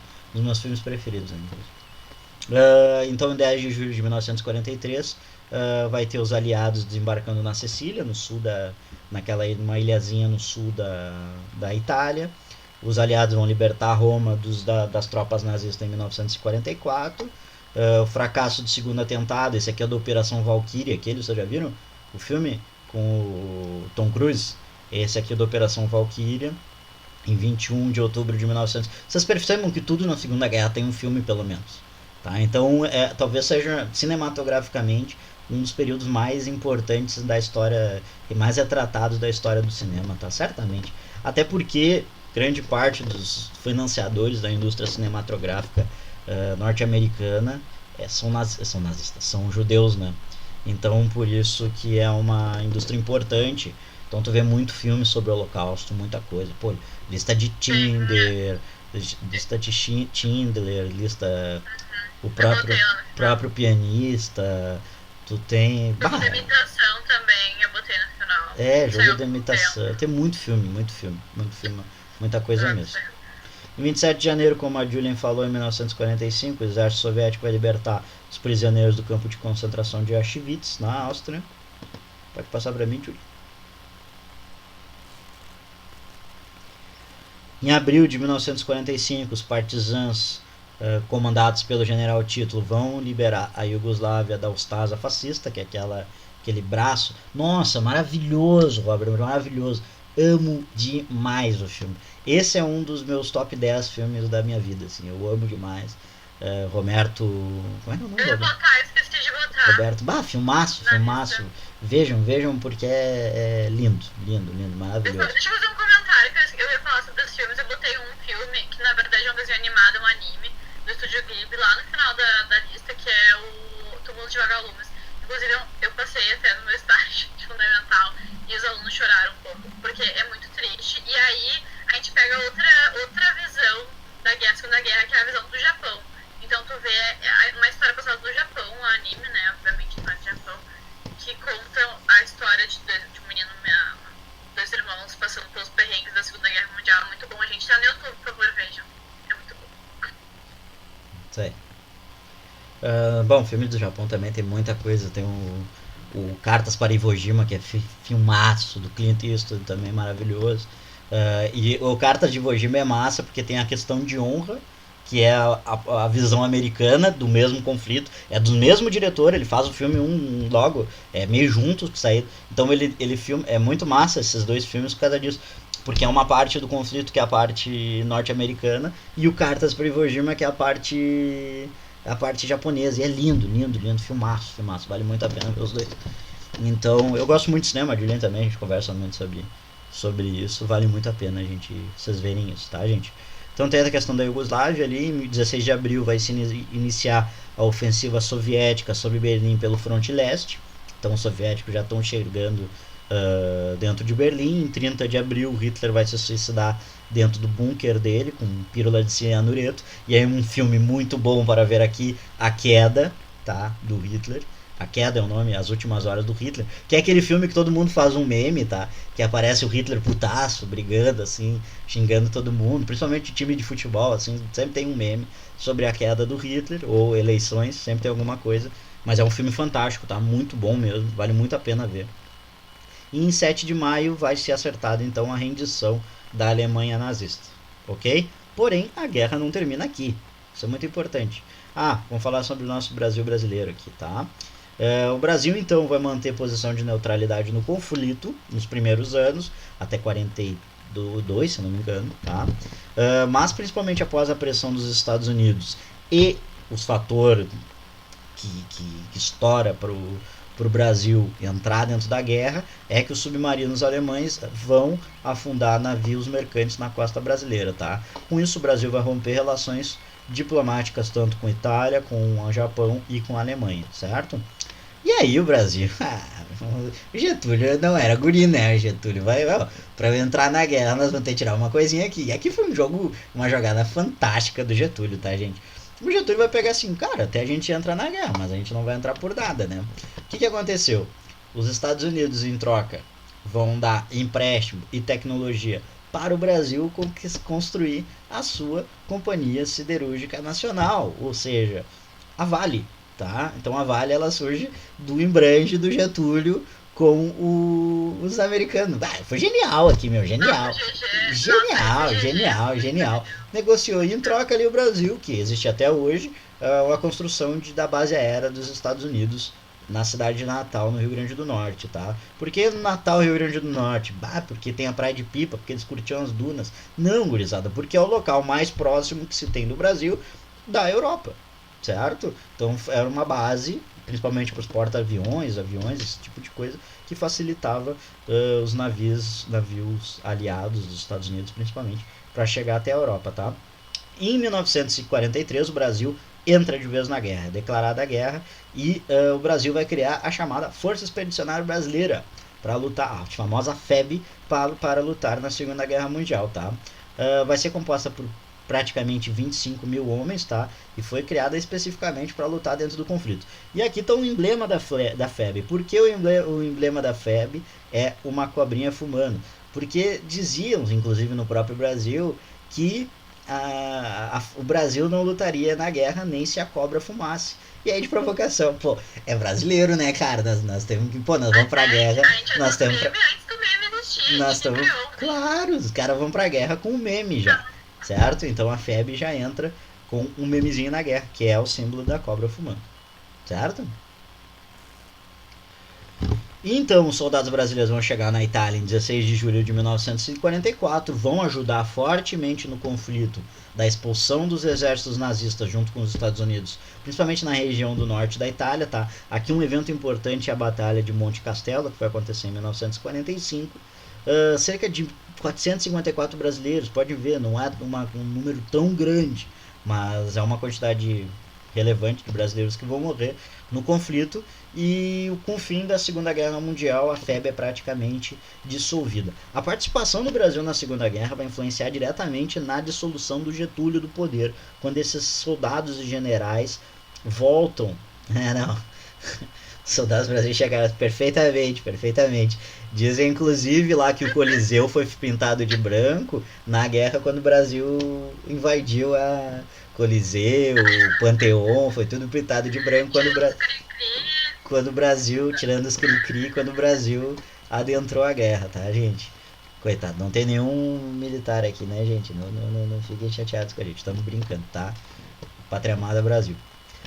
Aqui, inclusive, no próprio míssil. Cara, as fotos dos brasileiros são as fotos mais zoeiras da Segunda Guerra, meu. É muito massa, tu vê, porque é o Brasil, tá ligado? O Brasil é uma das partes. E aqui eles colocam, a cobra está fumando dentro do míssil que foi enviado, e o bruxinho ali, bem faceiro, dando um tiro de, sei lá o que é aquilo, morteiro, não faço ideia o que é aquilo. Obuseiro. O Robert deve conhecer. Gente, eu vou falar, eu sei que são 10 horas da noite, mas eu vou falar ligeirinho, tá? Da Guerra do Pacífico, pode ser? Vocês não se importam? Vão ficar muito chateados comigo? Muito triste? Não vão brigar comigo? Pouca coisa, na verdade. Não é muita coisa pra se falar agora, depois. Porque daí eu acho que a gente fala o resto. O Bruno tinha falado de liberar mais um período pra nós, né, Julia? Até pra não deixar a galera até o fim. Tu acha que dá pra falar até o fim? Olha, se a gente for pra outra aula, vai ser só 15 minutos de aula só. Então vocês se incomodam a gente fazer até o fim, gente? Que tá quase terminando. Porque senão... eu não acho que dá pra uma aula inteira, sinceramente. Então tá, então vamos parar de falar. Não, então, não vai muito longe, gente, não. Nem é isso, é bem pouco. Tá, meia-noite então, daí a gente libera vocês, beleza? Pra vocês verem o The Voice, nem sei se tem o The Voice. Mas vamos lá. Política imperialista então do Império do Japão. Tá? Vamos mudar o nosso... A guerra na Europa terminou, tá? Então vamos botar pra gente dar uma visualizada em outra local que tá rolando conflito também, que é a chamada Guerra do Pacífico, tá? Que tá dentro da Segunda Guerra Mundial. O Japão, desde o início do século XX, até desde o início do XIX, desde o fim do XIX a gente pode trabalhar na realidade. O Japão está numa incumbência principalmente pelo seu avanço industrial. O Japão, a gente tem que se lembrar, gente, como a Inglaterra, ele é um país que é uma ilha, tá? E ele não tem muitas matérias-primas, podemos dizer assim. Tem ali salmão, arroz, tudo que tem possível para fazer sushi, e depois não tem muita coisa. Tô brincando com vocês, mas não tem muita coisa. Realmente eles não têm muitos recursos minerais, podemos dizer assim. Então todos eles tinham que importar, ou eles vão ter que conquistar na força. E eles preferem conquistar na força nesse momento. Por isso que a gente tem um armamento, uma produção armamentícia japonesa muito forte nesse início do século, principalmente a partir da chamada Revolução Meiji, ali a partir dos anos 70 dentro do Império Japonês, tá? Então o Japão tem essa posição imperialista ante os países no redor da Ásia ali. Então, primeiramente, eles vão invadir a Coreia, que a gente chamou de conflito da Guerra da Manchúria, se lembra? Que a gente viu lá em Revolução Russa, em 1905. Em 1911, eles vão invadir as Filipinas, que é uma série de ilhas ali na região do Oceano Pacífico. A Guerra Sino-Japonesa, ou seja, China e Japão, e a China vai ser invadida. É terrível, tá, gente? A gente vê muitas questões dos horrores da guerra no Ocidente, mas o que o Japão faz com os outros países, questão de estupro, o massacre de Nanquim, por exemplo, que é uma das coisas mais tenebrosas que já existiu dentro da humanidade, gente, é horrível, horrível, é desumano, assim, completo. Bom, qualquer guerra é desumana, mas o massacre de Nanquim, assim, é uma das coisas mais tristes que existe na face da Terra. As pessoas sendo... é horrível, eu não gosto nem de falar, porque é muito forte mesmo. Talvez seja posso mandar alguma reportagem para vocês verem depois, mas é bastante pesado, assim. Então o Japão tem essa posição imperialista e continua também com a invasão dos territórios britânicos no Extremo Oriente, por exemplo, com a invasão da Tailândia, Malásia, Singapura e Hong Kong, que eram todos portos chineses, que na realidade eram portos, desde os tratados lá, a Guerra do Ópio, toda essa função, eram possessões britânicas. Pode passar para mim, Júlio. Aqui pra vocês é ruim. Tu consegue dar um gazinho ali de zoom? É só tu clicar. Aí. Só pra vocês verem ali o Japão. Mostra ali o Japãozinho pra mim. Aquelas ilhas ali em cima de roda. E o Japão aqui, gente, até 1939, pra vocês verem o teor expansionista ali, ó. Coreia, Manchúria, Filipinas, toda essa área onde tá meio rosinha ali, é tudo áreas que o Japão conquistou antes do início da guerra, tá? Depois ela vai aumentar essas possessões.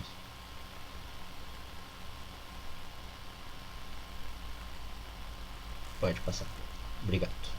Então, em 7 de dezembro de 1941, o Japão... E aqui é interessante, tá? O pessoal vai me dizer, por que o Japão fez isso com os Estados Unidos? Diferente do Hitler, o Japão precisava, tá? O Japão tem essa posição imperialista e ele precisava desse ambiente... Estou dizendo precisava, necessitava, obviamente que foi um horror que foi feito, mas o Japão inevitavelmente ia entrar em conflito com os Estados Unidos, tá? Diferente do Hitler, por exemplo, que não tinha necessidade de entrar em conflito com o Japão naquele momento. E em 1941 o Japão vai atacar então a base de Pearl Harbor, que fica no Havaí, no Oceano Pacífico, principalmente com o ataque dos kamikazes, né? Nesse momento, desse período é o período dos kamikazes. No dia seguinte, os Estados Unidos vão declarar guerra então ao Japão, a Alemanha e a Itália declarada a Alemanha e a Itália declarada a guerra no dia 11 de dezembro. Então foi tudo muito próximo, tá? Foi nesse momento que a guerra pode ser dita que se torna guerra mundial, ok? Então as ofensivas japonesas contra a Austrália, tá? É importante a Austrália. E tem um filme que é com... É Austrália, eu acho o nome do filme, não é? É a Austrália, né, que fala sobre isso, justamente os ataques japoneses contra a Austrália, e a Austrália vai solicitar também o auxílio dos Estados Unidos para enfrentar a ofensiva japonesa. Acho que o ponto de reviravolta que a gente tem é a Batalha de Midway, que tem um filme também, que inclusive tem no Amazon, se vocês tiverem interesse, que é chamado Batalha de Midway, é bem novo o filme, de 2019, 2018, que vai iniciar a vantagem dos americanos. Aqui nesse momento inicia o que a gente conhece como Projeto Manhattan, tá? Que é um projeto científico de desenvolvimento das armas atômicas. É interessante a gente dizer que no início do Projeto Manhattan não se tinha ideia de criar a bomba atômica, tá? Mas sim a energia atômica. Então, por exemplo, tu tem estudiosos aqui, vários deles fugidos, inclusive da própria Europa, muitos deles judeus, como o próprio Albert Einstein, vai participar desse Projeto Manhattan. E o que é o Projeto Manhattan? Passa aí pra nós, Judy. Por favor.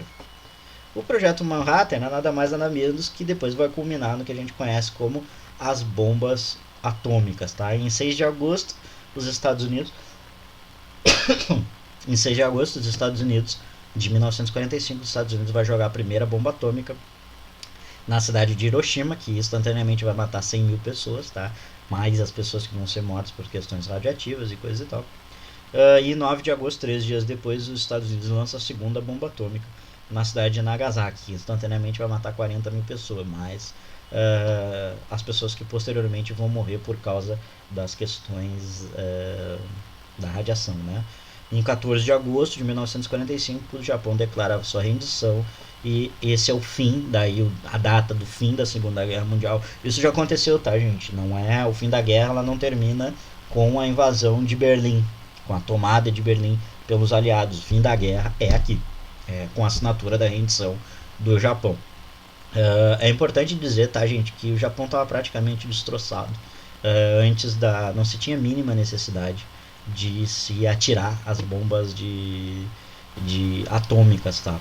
O que acontece? Esse assunto já vai estar ligado principalmente com o que vai acontecer depois, a disputa do mundo bipolar, que dentro do cenário internacional, quem sai vitorioso da guerra é a União Soviética, é ela que conquista os nazistas, é ela que não mata, mas faz Hitler se suicidar, então é ela que é considerada a vencedora do conflito, certo? Os Estados Unidos, dentro desse ambiente bipolarizado que vai surgir depois, que a Juliana vai falar provavelmente, tem que achar alguma coisa. E uma coisa para demonstrar força, que é uma coisa bastante relevante, é mostrar que eles têm uma arma de destruição em massa, a primeira arma de destruição em massa da humanidade, que é as bombas atômicas, tá?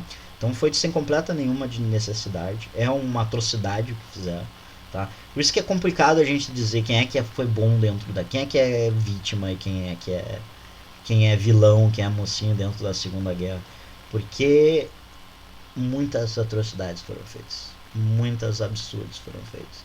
Para vocês terem uma ideia, provavelmente a Júlia vai falar o saldo de mortos, mas cerca de, se não me engano, 60 milhões de mortos, né? 50 não, milhões. Não chega tanto, eu acho que eu botei aqui, peraí. Não é 50, é 50, eu acho. São 35 milhões e na verdade não sei se é esse número aqui, porque eu acho que tem um pouquinho mais. Eu acho que tem um pouquinho mais. Eu acho que são cerca de 50 milhões de mortos, gente. É muita gente. País, a Argentina aqui, por exemplo, tem 40 milhões. Então, imagina a Argentina saindo do mar. Tá? Então é muito, muito doido o que aconteceu. Sem dúvida nenhuma foi a maior conflito da história. Eu acho que se tu pega todos os confrontos da humanidade anterior à Segunda Guerra Mundial, de questões de mortos, não dá a quantidade de mortos na Segunda Guerra Mundial. Tem que pagar uma indenização pro Japão depois, não? Eu acho que o Japão tem que pagar uma indenização para os Estados Unidos. Não, mas tem certeza que eu vi alguma coisa sobre por causa da bomba e tal. Não sei. O Japão, os Estados Unidos que vai dar subsídio para todo mundo? Não, sim, isso sim. Não sei, acho que... Enfim.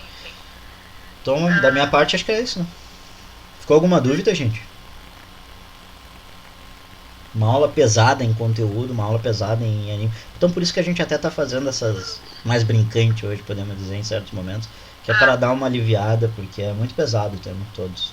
É uma aula muito triste por si só. Então, eu vou falar bem rapidamente aqui sobre a participação das mulheres na guerra, porque até porque a gente não tem muito tempo, então, né, eu deixei ali no final uma matéria de apoio sobre isso, eu deixei um livro da Svetlana sobre sempre esquecendo do livro, A Guerra Não Tem Rosto de Mulher, acho. Da Svetlana. Enfim, várias outras coisas, caso vocês quiserem dar uma olhada mais sobre isso, mas uma coisa principal na Segunda Guerra é a maior participação das mulheres em relação à Primeira Guerra Mundial. Vocês estão me ouvindo só porque... Lucas? Tudo certo. A Segunda Guerra Mundial, a gente tem as mulheres no front, participando nas batalhas. Na Primeira Guerra Mundial, a gente tem muita questão de enfermeiras, né, o cuidado do exército, enfim. Aqui a gente tem uma participação ativa das mulheres no front e também no mercado de trabalho, porque os homens saem para a guerra, né, e as mulheres começam a participar, então, do mercado de trabalho mais ativamente. Isso é uma coisa que seria um dos pontos principais para o que viria depois, a partir da Segunda Guerra Mundial, pós a Segunda Guerra Mundial, que é a inserção das mulheres no mercado de trabalho. A gente tem aqui uma força muito grande das mulheres dentro da União Soviética. As mulheres eram recrutadas, elas participavam por vontade própria. Botei uma fotinho das Bruxas da Noite, tem filmes com elas também. Tem várias coisas. A maior sniper, ou atiradora de elite, que mais matou gente na Segunda Guerra Mundial, é uma mulher, uma soviética. Agora não me lembro o nome dela direitinho, mas posso Eu mandar esqueci pra também, vocês depois.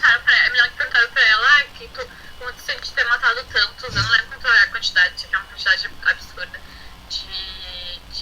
de nazistas, né? Ela perguntou pra ela, quantas pessoas, o que tu acha de ter matado tantos homens? Assim, dela fala, não matei homens, eu matei nazistas. E isso, Vladimir Perfeito. Pavlyuchenko. Essa mesmo. Exatamente essa mesmo. A Lud. Então, elas têm uma participação muito grande. Mas ela morre no conflito, se eu não me engano. Se eu não me Eu engano, não ela lembro morre. agora se ela morre. Eu vi uma coisa sobre ela hoje, eu esqueci, agora não vou lembrar. Mas ela, então, ela é da União Soviética. E aqui eu botei as Bruxas da Noite, que era um regimento de mulheres que voavam, né? Elas eram da Força Aérea da União Soviética. E elas participaram de 24 missões, são um número gigantesco. Mataram muitas pessoas e elas. Não foram muitas que morreram, por incrível que pareça. Era um regimento de. Eu não sei quantas que eram agora, sei que foi um regimento só de mulheres. Era um regimento só de mulheres na Força Aérea. Então elas tinham uma expressão muito forte, né? Eu botei aqui a Vera Voloshyna, que ela foi uma das pessoas que participou da guerra, do conflito na região de Moscou, né? Eu botei um textinho aqui, mas eu não vou ler agora, depois se vocês quiserem dar uma olhada no slide. Ela, quando ela foi pra ser morta, né, foi torturada e tudo mais. E aí ela, enquanto ela estava pra morrer, pra ser enforcada, ela canta Internacional, né, o hino da União Soviética, e fala que os vão vingar ela, né, que os camaradas dela vão vingar. Enfim, ela demonstrando esse poder que as mulheres tinham. Tem várias histórias muito parecidas com a da Vera Voloshyna, que morreu aos 23 anos. Então, E lembrando que a participação das mulheres dentro do processo da Revolução Russa é muito forte. extremamente Muito relevante. forte. Isso reflete, obviamente, Muito depois forte. dentro da própria defesa da União Soviética. Se vocês quiserem falar sobre isso comigo também, eu tenho uns slides sobre as mulheres na Revolução Russa. Eu acho maravilhoso, eu adoro essa parte da história. Então, se quiserem conversar comigo sobre isso, estou super aberta, tá?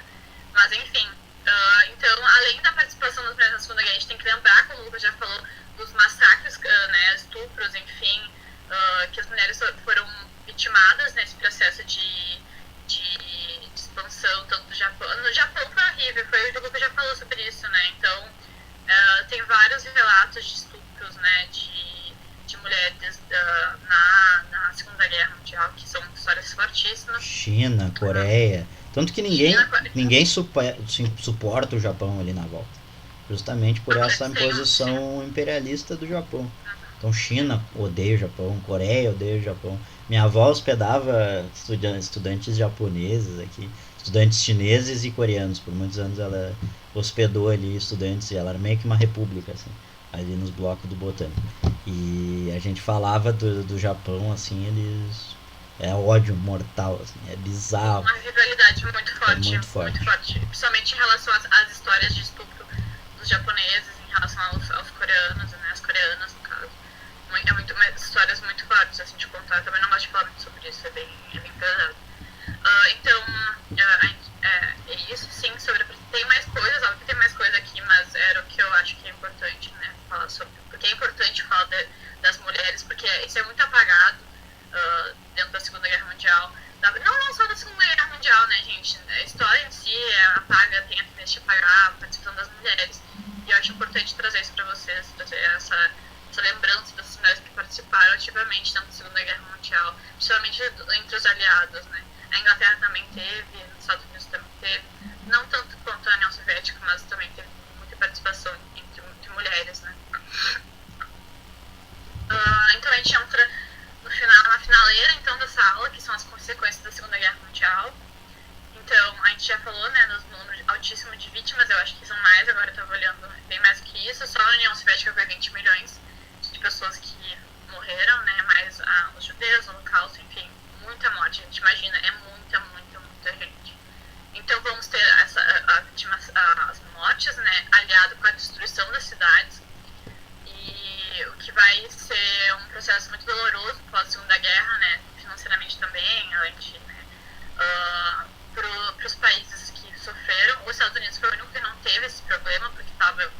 longe fisicamente da guerra.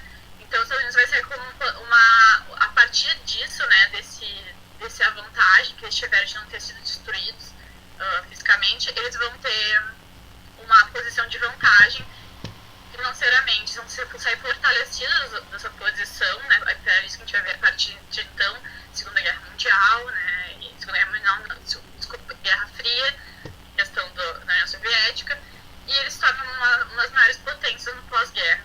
Eles acabam virando um país que, através do Plano Marshall, né, principalmente, que os países europeus começam a ser credores dos Estados Unidos, né, os Estados Unidos precisam de dinheiro para eles se reconstruírem e tudo mais. Isso acaba fortalecendo eles como um império, como um país forte. A grande potência capitalista que a gente vai ter depois, tá? Porém, do lado soviético, a gente vai ter a outra grande potência, que é a União Soviética. Certo? Então, a gente tem aqui, então, já passando já que o Lucas falou, o acirramento entre as duas grandes potências, que saem potências da Segunda Guerra Mundial, que é os Estados Unidos e a União Soviética, e a polarização do mundo. A gente vai começar a ver com a questão da Guerra Fria, capitalismo, socialismo, né? A gente vai ver a partir das próximas aulas sobre a questão da Guerra Fria, que começa então a partir daí. A gente vai ter a reorganização de territórios, a Áustria vai se tornar um país independente, a Itália, a Hungria, a Bulgária e a Iugoslávia vão ser um regime republicano e que eram antes monarquistas, né? E a Hungria, a Tchecoslováquia e a Polônia, que foram libertados pela União Soviética, vão se tornar territórios de influência soviética e alguns outros vão se tornar uma social-democracia. O Japão teve que reconhecer a independência da Coreia, né, finalmente, devolver as ilhas Kuriles para a União Soviética e limitar o crescimento do exército, né, como aconteceu com a Alemanha lá na Primeira Guerra Mundial, pós-Primeira Guerra Mundial. Eu botei um GIF, mas não está funcionando. Eu acho que talvez quando vocês baixarem, agora eu não sei o que você PDF. Quando acontece. Tem que ser em coisa. PDF, eu coloco para vocês depois o GIF, mas é a expansão da Alemanha e depois a retração, né, com a expansão da União Soviética depois da Batalha de Stalingrado, enfim. Depois eu passo para vocês. E então a gente tem as consequências na Alemanha, exatamente na Alemanha, e a gente começa com os 4D. O que seriam os 4D? Seriam a desnazificação do país, a desmilitarização, a democratização e o desarmamento, certo? Como uma forma de evitar que novos conflitos acontecessem pós Segunda Guerra. Então, trabalhar a ideologia, né, que estava acontecendo antes aqui, estão tentando reverter, e vai ser um processo por educação, etc. A gente vai ver depois, né? A divisão do país em dois, então a gente vê a polarização do mundo acontecendo na prática aqui. A República Democrática Alemã, a Alemanha vira, então, a República Democrática Alemã de um lado, que era o lado oriental, certo? Que era socialista, e a República Federal Alemã, que era lado ocidental, que era capitalista. Se divide, então, a Alemanha no meio, Berlim no meio, com que seria o chamado Muro de Berlim, em 1961.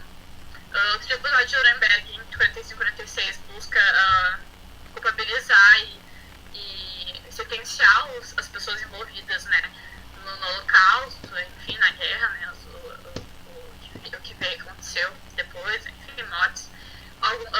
Foi, acho que, a importância do Tribunal de Nuremberg é mostrar como existiu, então, uma corte internacional para responsabilizar, enfim, tem várias problemáticas. Não sei se, acho que tem um filme sobre isso também.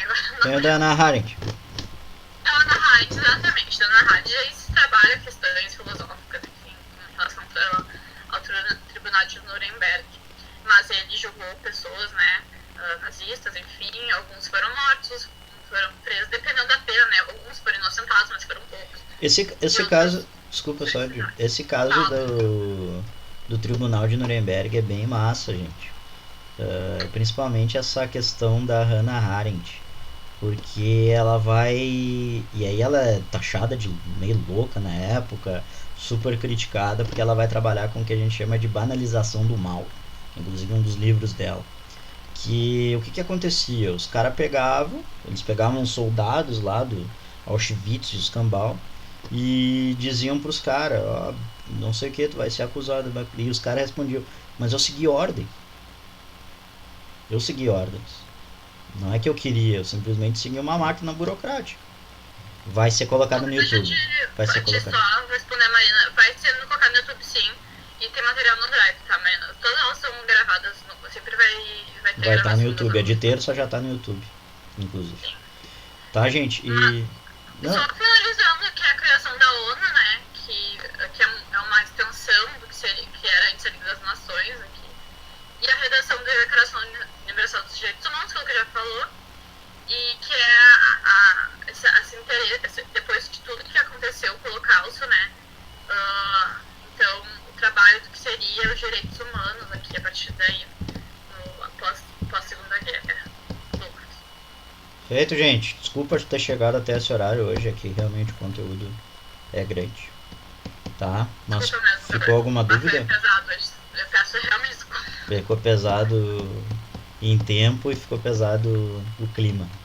Pesou o clima. Climão.